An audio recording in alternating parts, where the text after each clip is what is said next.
पिंपरीत swine फ्लूनं थैमान घातलंय।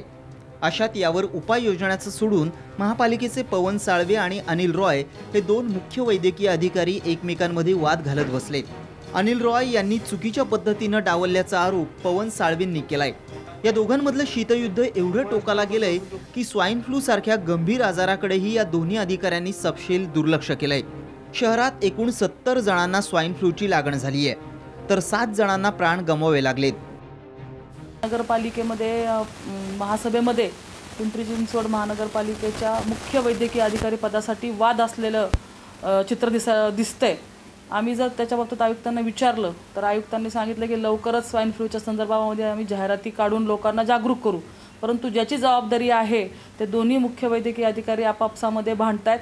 त्यांचं या गोष्टीकडे लक्ष नाहीये, गांभीर्य त्यांना नाहीये। ते प्रत्येक नगरसेवकाचे उमरे झिजून त्या ठिकाणी स्वतःच्या पदासाठी मागणी त्यांची चाललेली आहे आणि या गोष्टीकडे लक्ष त्यांचं नाहीये। ही अत्यंत गंभीर बाब आहे।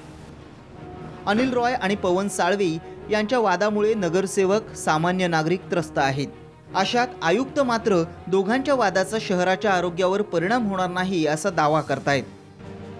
असं नाही आहे, रॉय साहेबांकडे वेगळा चार्ज आहे, साळवींकडे वेगळा चार्ज आहे, त्यांचा एकमेकाशी संबंध नाही आहे। त्यामुळे प्रत्येकजण आपापल्या ठिकाणी आपापल्या जिम्मेदाऱ्या पार पाडतोय, त्या त्यांनी सक्षमपणे पार पाडाव्यात अशी अपेक्षा आहे। राहिला प्रश्न वादाचा, त्याबद्दल मी महासभेतही सांगितलेले की आम्ही प्रस्ताव राज्य शासनाकडे पाठवलेला आहे। राज्य शासन यामधल्या सगळ्या तक्रारींचा उहापोहा करून जे काही मार्गदर्शन देईल त्याप्रमाणे आम्ही पुढे जाऊ। दरम्यान दोन्ही अधिकारी सध्या तरी या वादावर बोलायला तयार नाहीत, पण त्यांच्या या वादाचा फटका मात्र सर्वसामान्यांना बसतोय। हा वाद लवकरात लवकर मिटणं गरजेचं असल्याची अपेक्षा पिंपरी चिंचवडकर व्यक्त करतायत।